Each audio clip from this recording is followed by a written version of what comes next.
Allahu Allahu Allahu Allah Allahu Allahu Allahu Allah.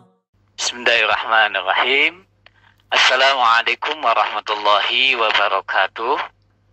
Innal hamdalillah nahmaduhu wa nasta'inuhu wa nastaghfiruh wa na'udzu billahi min shururi anfusina wa min sayyiati a'malina may yahdihillahu fala mudhillalah wa may yudlil fala hadiyalah. Asyhadu an la ilaha illallah wahdahu la syarikalah wa asyhadu anna Muhammadan abduhu wa rasuluh. Allahumma salli ala sayyidina Muhammad wa ala ali sayyidina Muhammad waj'al lana min umurina farja wa makhraja warzuqna min haitsu nahtasib wa min haitsu la nahtasib. Yang kami hormati para guru, para sahabat, para jamaah, para pemirsa dimanapun Anda berada. Tak henti-hentinya puji puji syukur kita panjatkan kepada Allah Subhanahu wa taala, Allah yang telah memberikan berbagai macam kenikmatan kepada kita semuanya. Pada hari ini, hari Selasa tanggal 5 Mei bertepatan dengan tanggal 12 di bulan Ramadan 1441 Hijriah. Salawat kita haturkan kepada Habibi tertinggi, Habibah tercinta, yakni Habibana wa Nabiyana Muhammad sallallahu alaihi wasallam. Talbak pada keluarganya yang mulia, sahabatnya yang gagah serta pemberani, sampailah pada kita semua. Mudah-mudahan kita mendapatkan syafaatul uzma fi yaumin jaza wal hisab. Amin ya Allah ya rabbal alamin. Sahabat-sahabatku, pada kesempatan ini saya akan membawakan satu tema, yakni gunakan masa yang 5 sebelum datang masa yang 5 lagi. Sebelumnya kita simak firman Allah di dalam surah Al-Hasyr ayat yang ke-18. A'udzu billahi minasy syaithanir rajim. Bismillahirrahmanirrahim. Ya ayyuhalladzina amanu ittaqullaha wal tanzur nafsum ma qaddamat lighad wattaqullaha innallaha khabirum bima ta'malun. Shadaqallahul azim. Ya ayyuhalladzina amanu, hai orang-orang yang beriman. Sini ditafsirkan bi Muhammadin alaihi salatu wassalam wal Quran.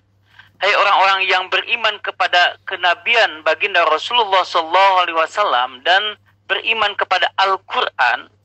Ittaqullah, bertakwalah kalian semua kepada Allah. Ai ukhshullaha, yaitu takutlah kalian semua kepada Allah. Pada hakikatnya orang yang takut kepada Allah itu adalah dinamakan juga takwa.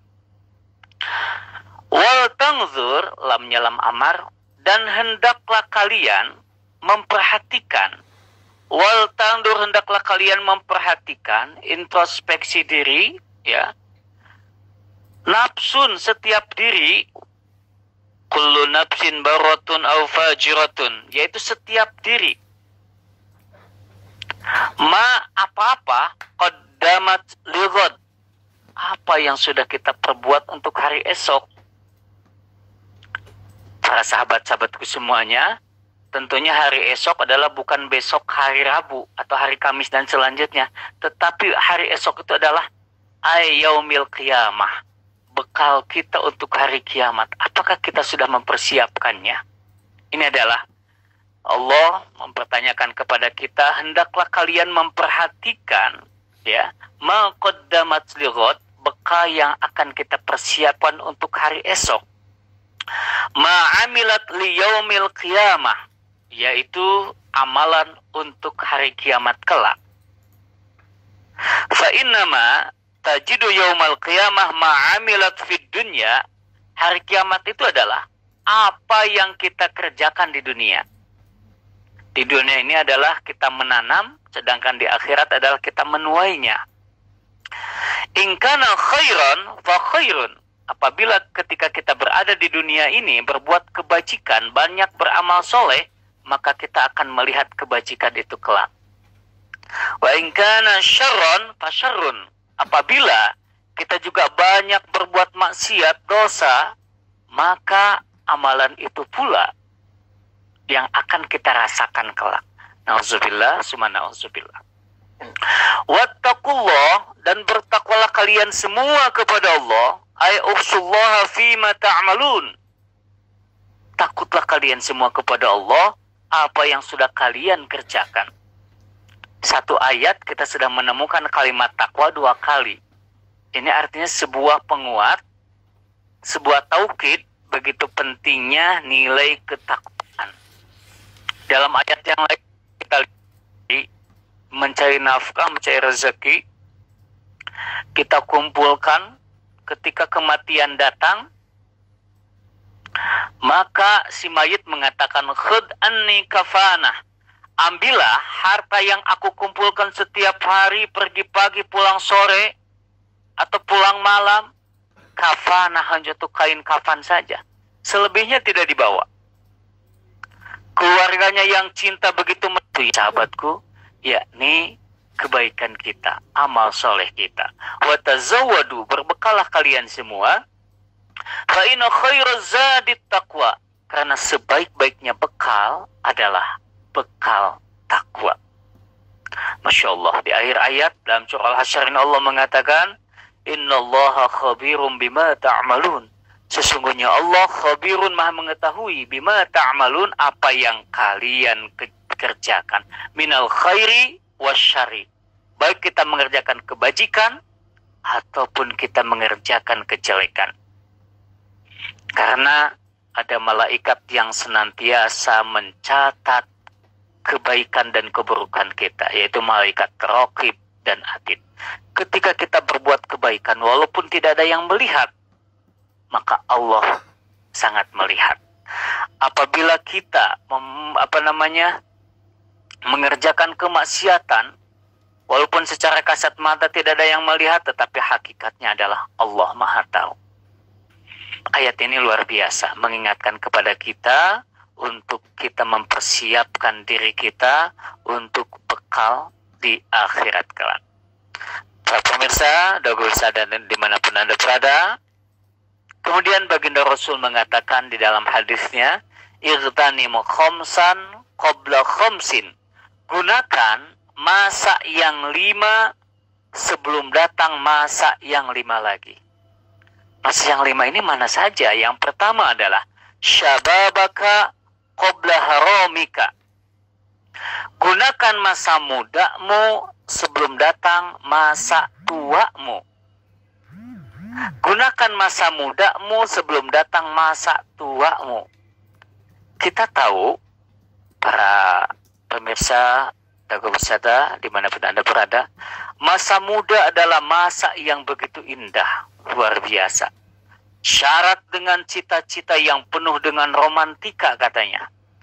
Keindahan masa muda, Allah menghiasi dengan badan yang sehat. Lihat anak-anak muda. Jarang sekali orang yang sakit ketika muda. Ada, tetapi bisa kehitung. Kenapa? Karena ketika masa muda Allah menghiasi dengan badan kita yang sehat. Tubuhnya yang kuat. Wajahnya yang indah dan memikat. Walaupun ada jerawat katanya, tetapi jangan gawat.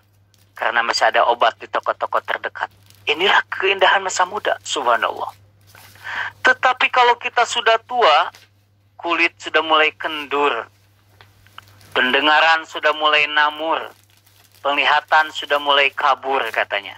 Gigi sudah banyak yang gugur. Sehingga kalau makan hanya kuat dengan bubur.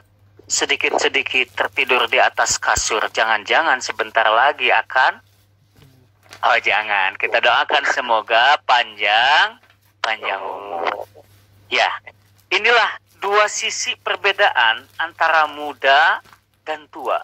Sehingga Nabi mengingatkan, gunakan masa mudamu sebelum datang masa tuamu.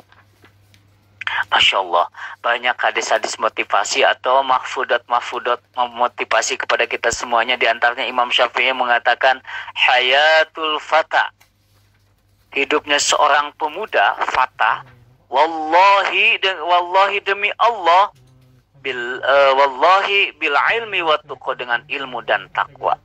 Jadi hidupnya seorang pemuda tentunya hiasilah dengan ilmu dan takwa. Mungkin para pemirsa semuanya kita sudah mempunyai anak, maka bimbinglah anak-anak kita, kelak dia akan menjadi anak yang soleh, menjadi pemuda harapan bangsa dan agama. Tentunya kita pupuk sejak kecil, kita arahkan sejak kecil. Kenapa? At-ta'limu fis sighar kan naqsi 'alal hajar. Belajar selagi muda ini bagi mengukir di atas batu. Kita mengukir di atas batu ini susah, tetapi tidak cepat hilang. Anak-anak kita mungkin ketika kita ajarkan sejak kecil, kalau hafalan ini lebih banyak, lebih gampang, karena mengingatnya lebih cepat. Hilangnya susah. Beda dengan kita sudah sepuh, kita belajar, mohon maaf, mungkin ini sebagian orang ya, atau saya sendirilah. Kita menghafal, sudah kita dewasa, sudah kita sepuh, cepat hafal, cepat juga lupa. Karena berbeda. Nah, tetapi kalau anak-anak muda, belajar selagi muda bagaikan mengukir di atas batu. Sedangkan at-ta'limu fil kibar, belajar sesudah kita dewasa, ya, kan naqsi 'alal ma, bagaikan menulis di atas air. Mungkin cepat hafal, tetapi cepat lupa. Tetapi tidak apa-apa. Walaupun kita sudah menginjak dewasa ataupun sepuh, maka kita insya Allah, ya lebih bagus kita terlambat daripada kita tidak sama sekali. Insya Allah ya. Jadi yang pertama adalah gunakan masa mudamu sebelum datang masa tuamu. Bahkan di dalam Akhlaqul Banin ada sebuah cerita begini. Ketika sedang di kebun, seorang anak dengan ayahnya berbincang-bincang. Wahai ayah, kenapa kok pohon ini tidak lurus ayah? Kata ayahnya bilang, oh ini nak, pohon ini tukang kebunnya lupa ketika pohon ini sedang kecil, tidak diluruskan. Bagaimana kalau kita luruskan aja sekarang ayah? Wah jangan, nanti patah. Filosofisnya begini, seorang anak ketika kita luruskan sejak kecil itu akan lebih mudah dibanding ketika anak itu sudah tumbuh dewasa. Mungkin dia akan berargumen, berapologi dengan apalah misalkan begitu. Kenapa? Karena dia sudah punya ini. Oh mak udah anu, bisa begitu. Tetapi ketika kita arahkan sejak kecil, maka insya Allah sejak dewasanya nanti anak kita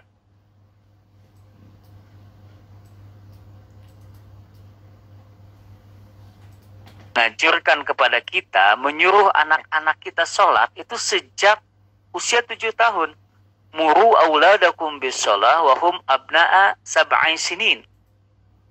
Perintahlah anak-anakmu untuk mengerjakan sholat ketika usia 7 tahun. Ini adalah pembiasaan. Pembiasaan anak itu diajak sholat. Terlebih kita ajak sholat berjamaah. Ketika anak tidak mengerjakan sholat, sudah usia 10 tahun, maka kita sebagai orang tuanya berdosa. Kelak bisa jadi anak menggugat orang tuanya gara-gara tidak disuruh sholat. Saya tidak pernah disuruh sholat kok sejak kecil sama orang tua.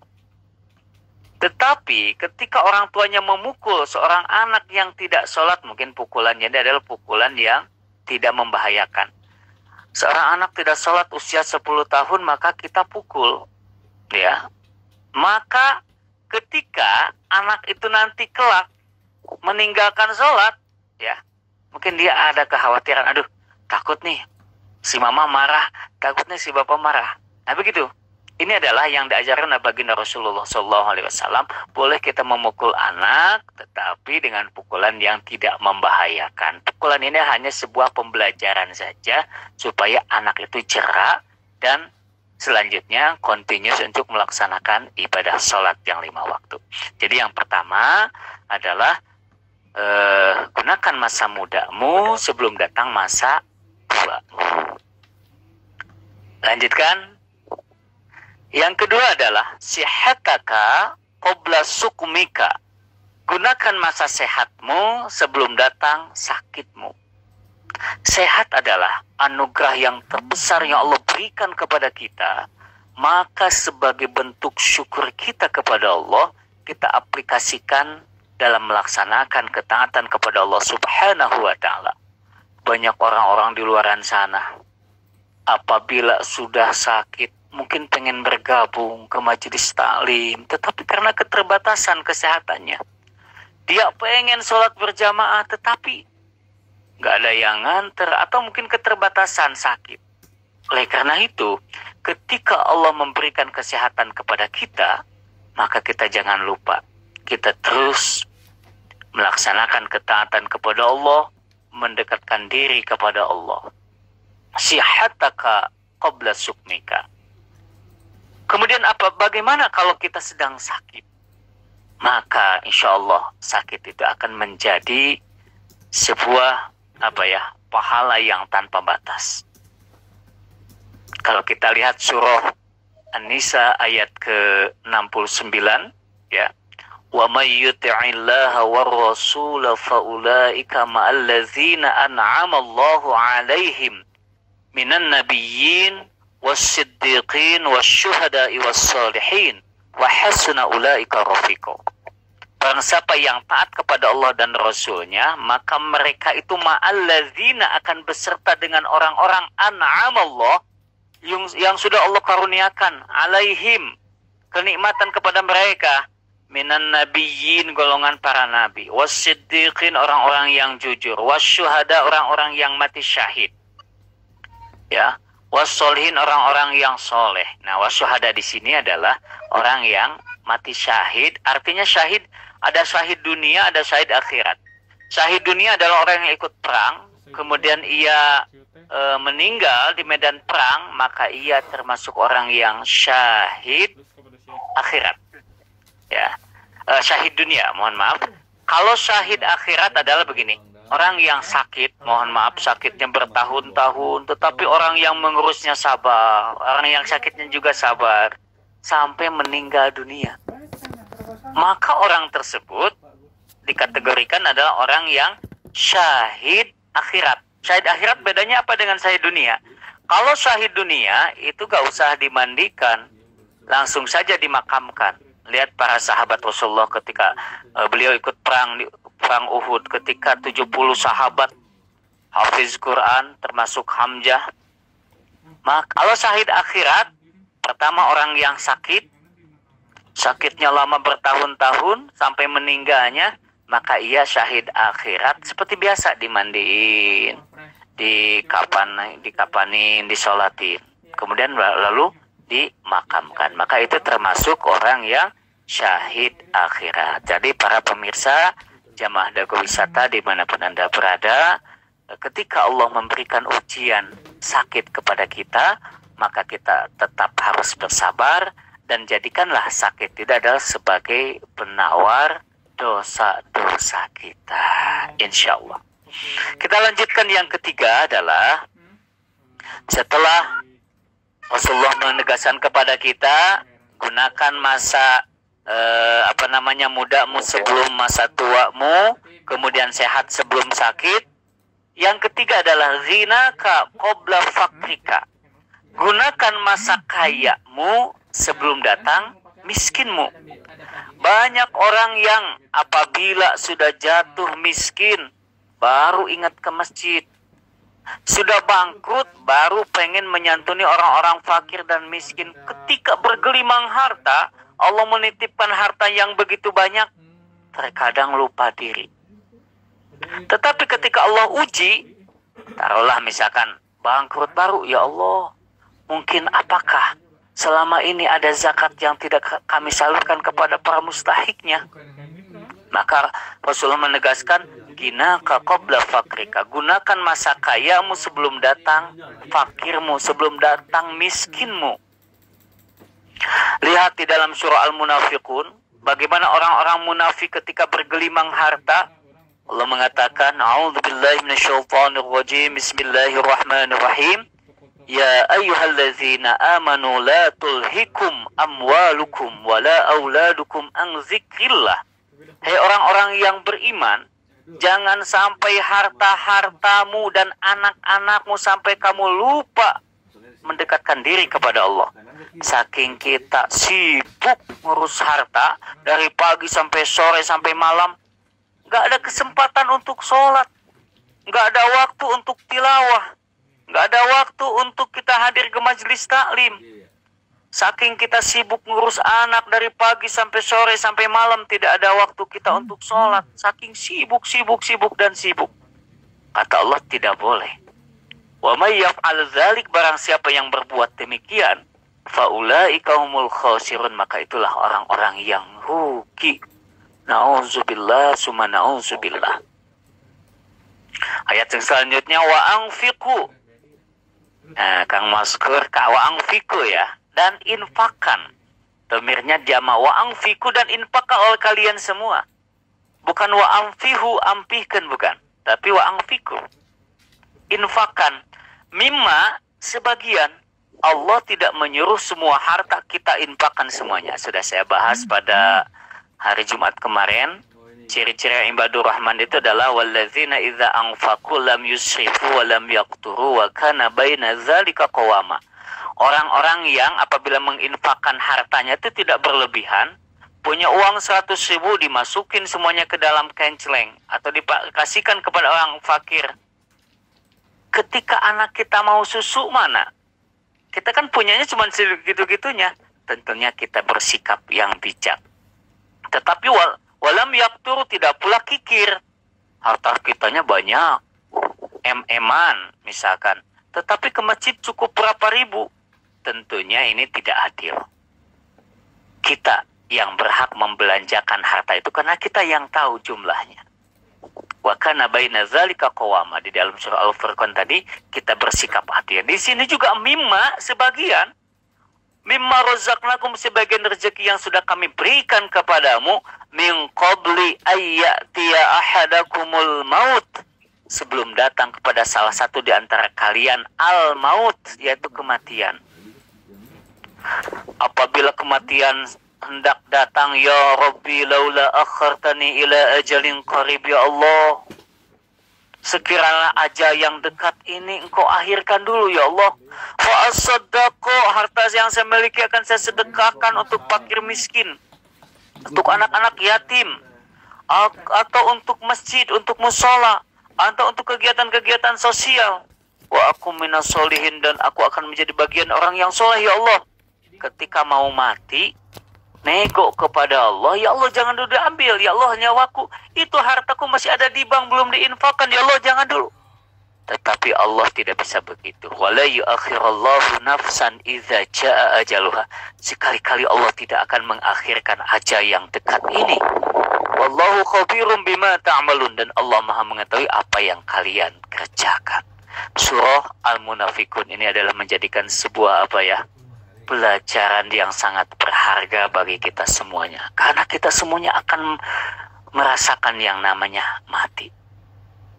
Pemirsa dago wisata yang Allah rahmati, yang keempat adalah firagaka qabla syughlika.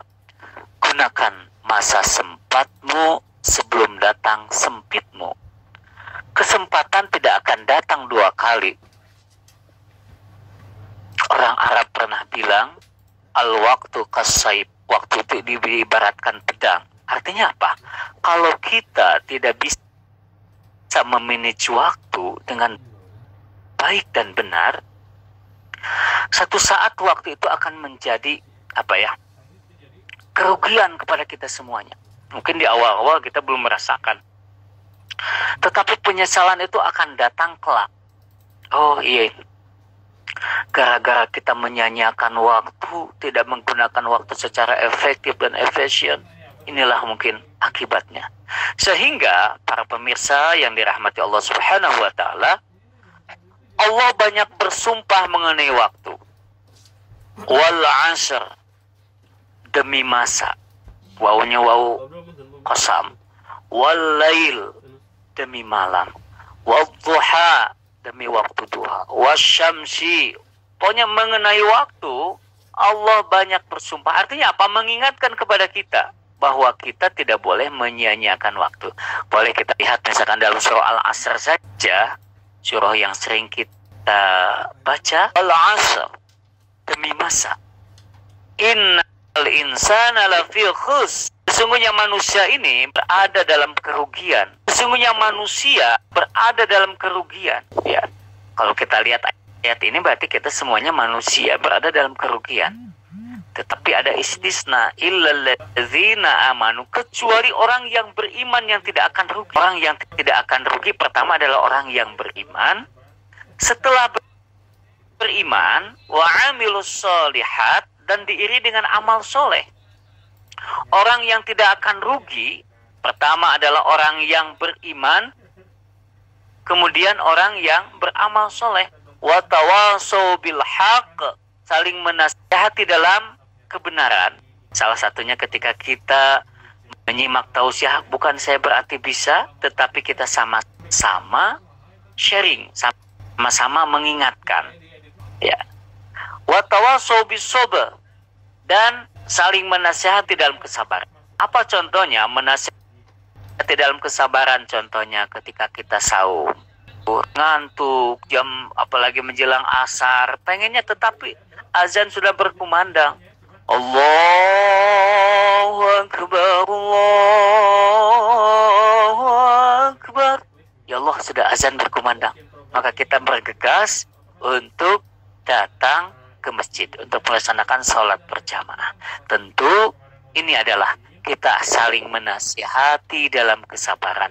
Ketika ada sahabat kita, saudara kita yang sedang down untuk melaksanakan ketaatan kepada Allah, sholat, saum, dan sebagainya, maka kita harus saling memberikan motivasi.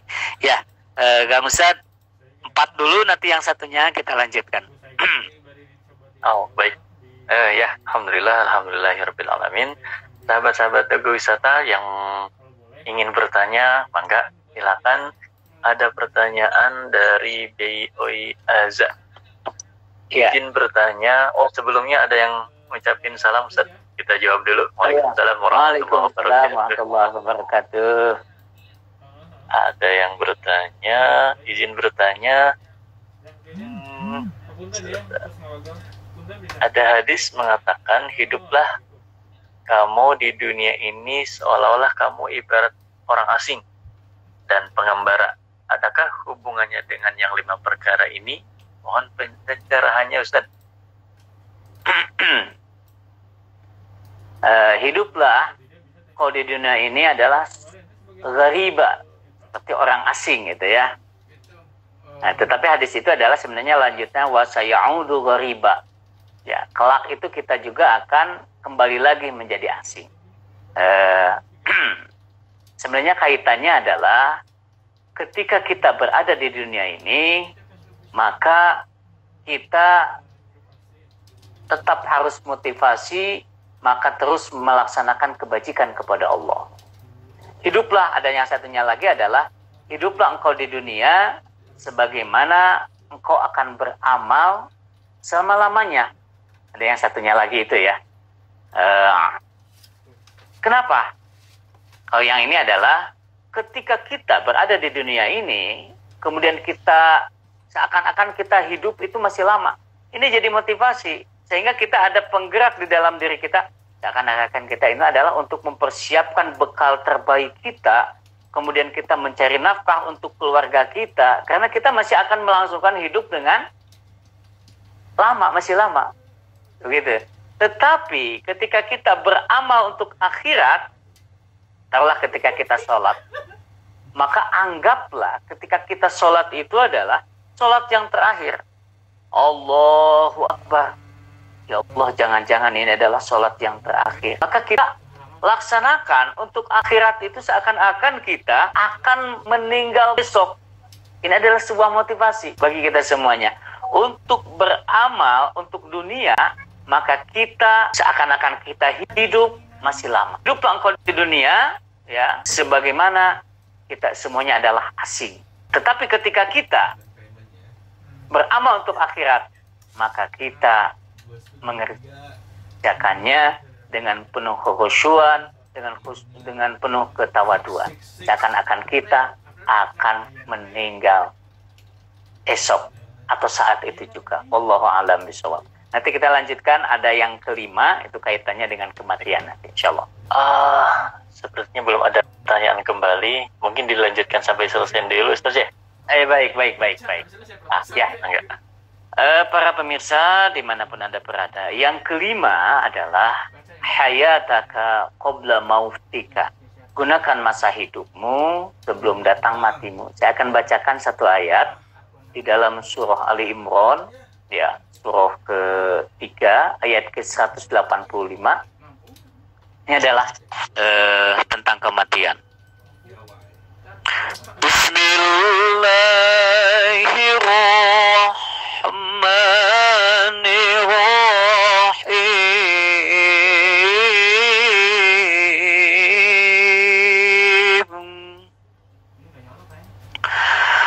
Kullu nafsin dha'iqatul maut.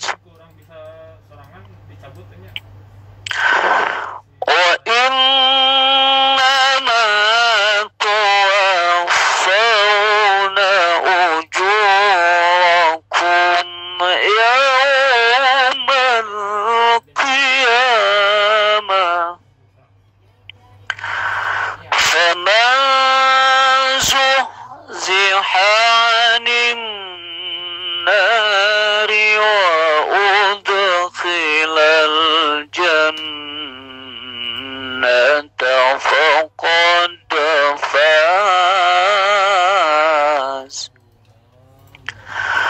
وما الحياة الدنيا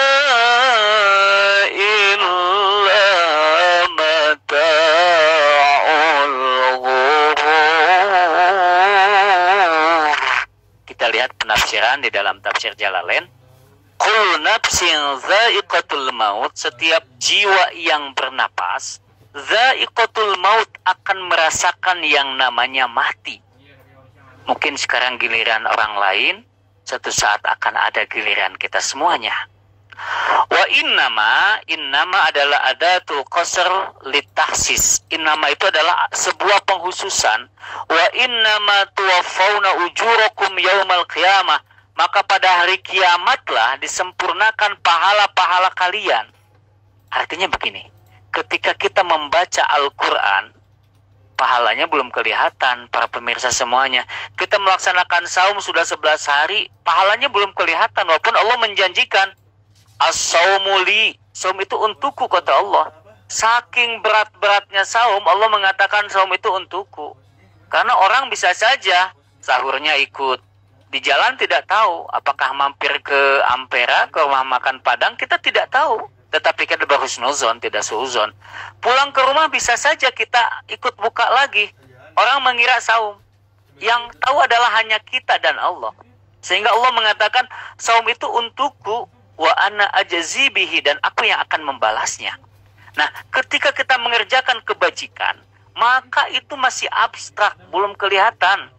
Kapan kelihatannya amal soleh yang kita kerjakan itu? Wa innama tuwaffawna ujurakum yaumal qiyamah. Pada hari kiamat disempurnakan pahala-pahala kalian.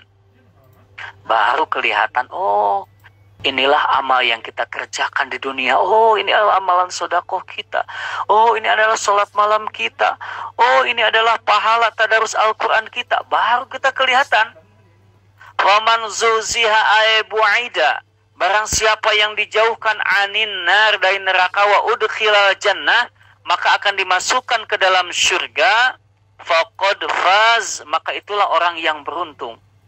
Bayangkan para pemirsa semuanya, barang siapa yang dijauhkan dari dari neraka, maka akan dimasukkan ke dalam surga. Kalau dibalikan gimana?